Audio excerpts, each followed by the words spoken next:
Fala você, aluno, aluna do Colégio Curso Aplicação.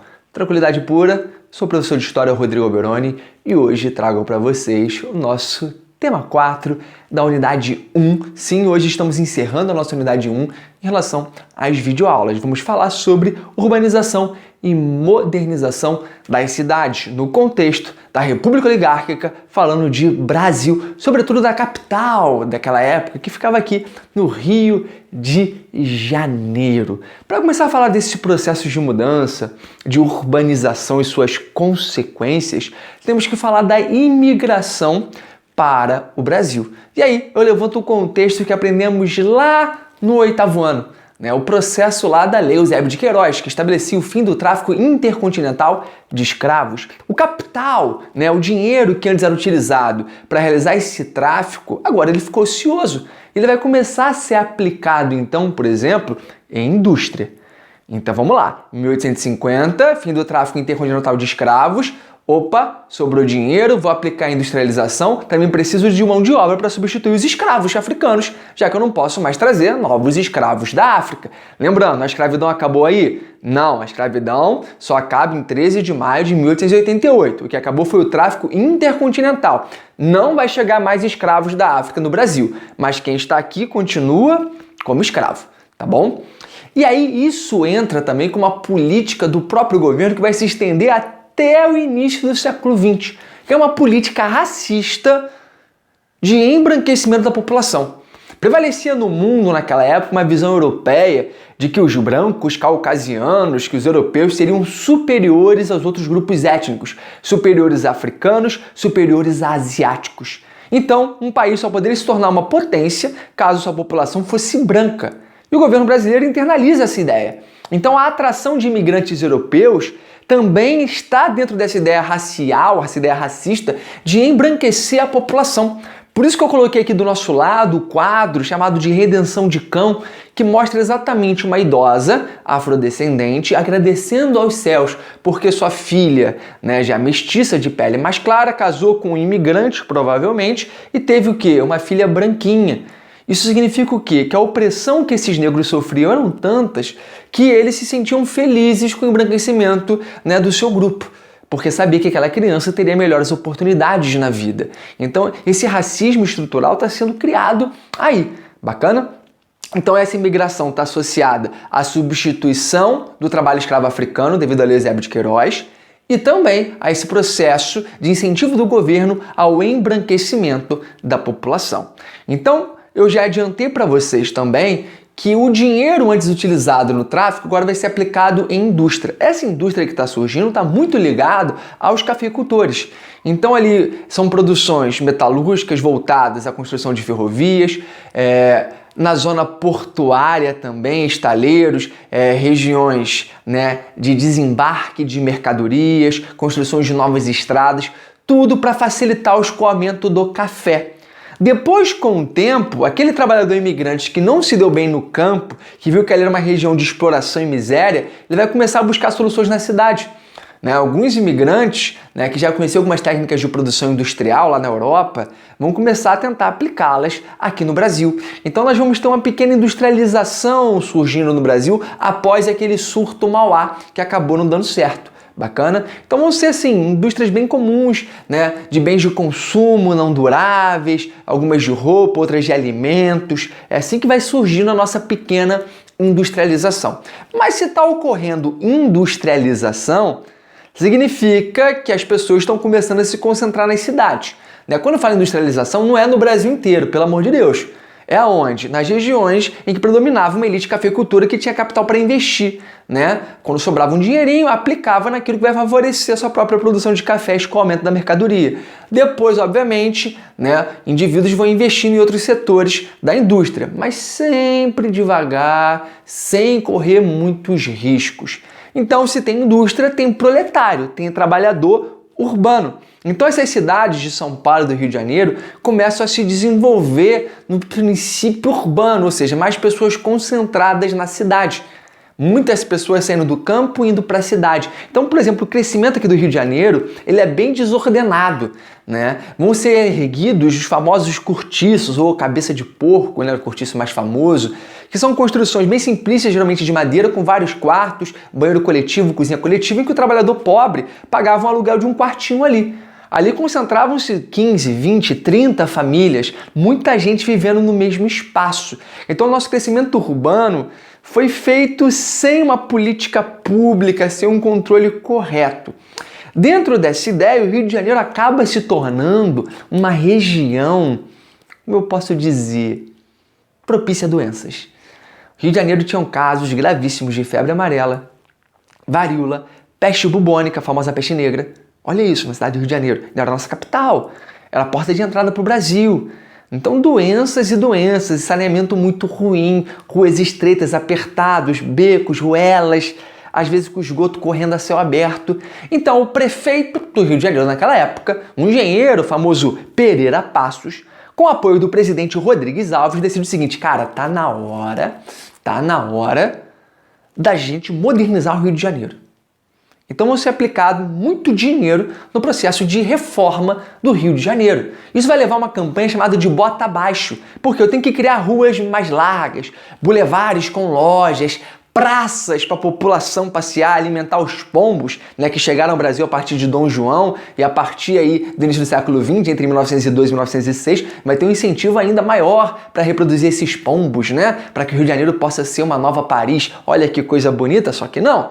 Então esse processo do bota abaixo repercutiu muito na vida dos mais pobres, porque aquelas construções, os cortiços, vão ser destruídos, porque na visão da prefeitura, aquilo não é bom, aquilo é um antro de gente pobre de doença. Olha o pensamento. Então não existe uma preocupação em pegar onde eu vou colocar essas pessoas pobres que estão desabrigadas. Não tem esse pensamento. Simplesmente começam a botar tudo abaixo, alargar ruas, construir praças belíssimas. E o povo, neném, esse tá se dando mal. É o que a gente chama de situação de carestia. Não tem onde morar, ganha pouco e tá passando fome. Que situação é essa? Isso vai contribuir muito para o surgimento das favelas. Porque no Rio de Janeiro já tinha uma concentração de pessoas que foram lutar lá na Guerra de Canudos. Muitos soldados que foram para a Guerra de Canudos, o governo prometeu que eles iam ganhar dinheiro, ganhar uma casa aqui no Rio de Janeiro. Não ganharam nada disso. Então eles ficaram aqui no Rio de Janeiro cobrando o governo. E aí essa galera vai se juntar com os desabrigados da Reforma Pereira Passos e vão pegar os escombros da obra e vão levar para o morro. E vão ali tomar uma providência, né? Que é levantar suas próprias casas. Daí nasce o primeiro morro, Morro da Providência. E vão chamar de Morro da Favela, porque os guerreiros, né? Os soldados, guerreiros, né? Pô, guerreiro parece da Idade Média. Os soldados que lutaram na Guerra de Canudos, eles ficaram ali acampados no Morro da Favela, né? Uma plantinha que tinha ali na região de Canudos. E aí, como eles foram ocupar uma região de morro, chamaram ali de favela. Depois ficou conhecido como Morro da Providência, a primeira favela brasileira. Então, olha isso. A falta de uma política pública de qualidade para essa população acabou contribuindo para o nascimento de favelas. E detalhe, né, um dos objetivos de Pereira Passos era a questão da saúde pública, que era um caso gravíssimo aqui no Rio de Janeiro. Então o médico sanitarista Oswaldo Cruz vai trabalhar junto ao governo para tentar solucionar essa questão. Então vão ter operações de mata-mosquito para acabar com a água parada, para impedir a proliferação do mosquito que transmite a febre amarela, igualzinho faz hoje com a dengue. Então, faziam lá no passado, fumaça passando, tirando água parada.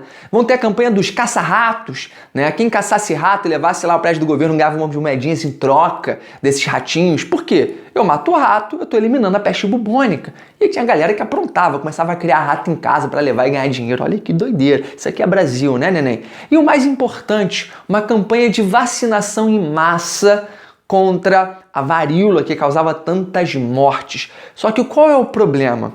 Não existia uma campanha de vacinação explicando ao povo pobre, humilde, o que era aquela vacina, os efeitos colaterais, qual era a sua importância. Não. Simplesmente foram criadas brigadas sanitárias armadas que batiam na sua casa, toque-toque, entravam para te vacinar. E aí começou os boatos, esse negócio de fake news, ó, é antigo. Começou boatos de que fulano tomou a vacina e morreu.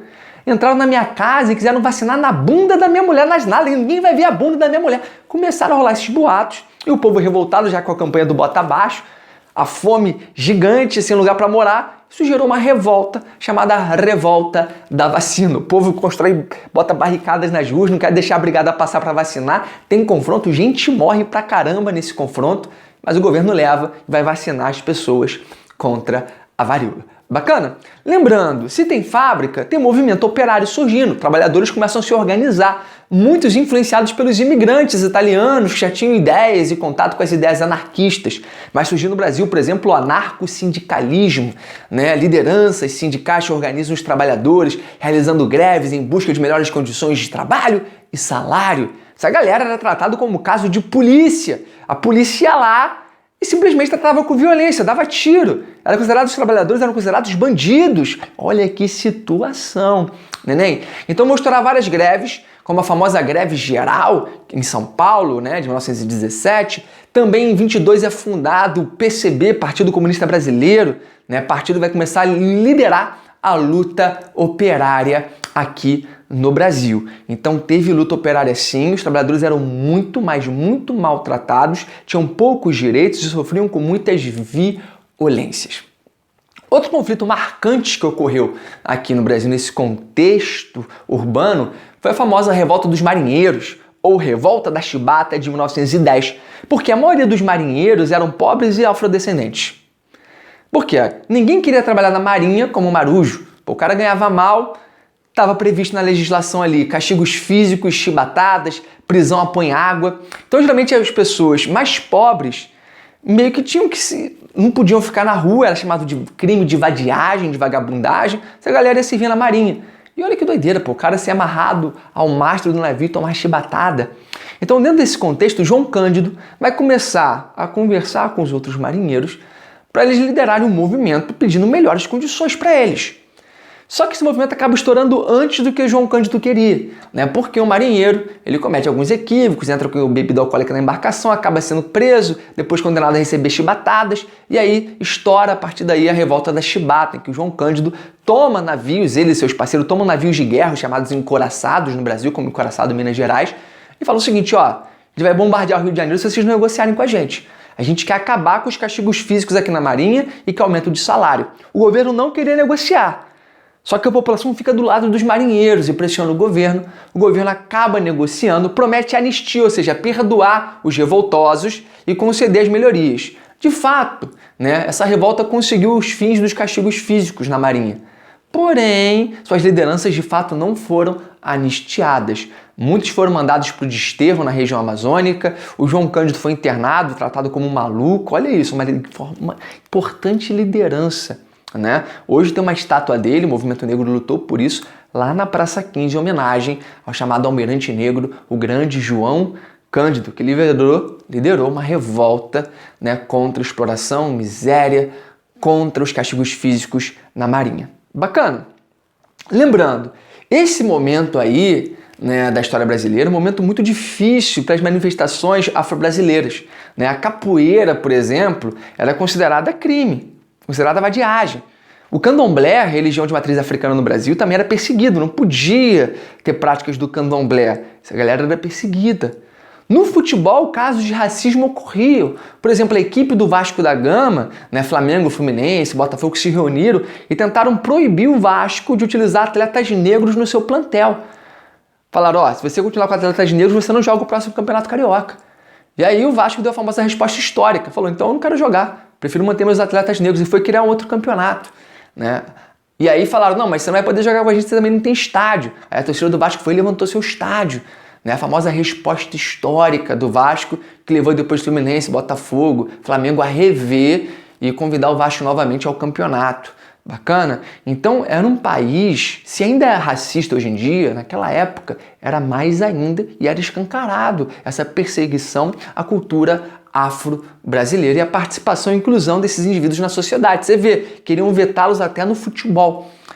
E para finalizar, falar da famosa Semana de Arte Moderna em 1922. Ano que vem completamos 200 anos aí, ou 200 anos, 100 anos da Semana de Arte Moderna. 200 anos da independência do Brasil, da Semana de Arte Moderna, 100 anos, é o centenário, aí em 2022. Gente, Semana de Arte Moderna, ela é simplesmente a manifestação cultural mais importante da história do Brasil, porque o modernismo brasileiro inaugura uma cultura, uma arte que valoriza o que é nacional.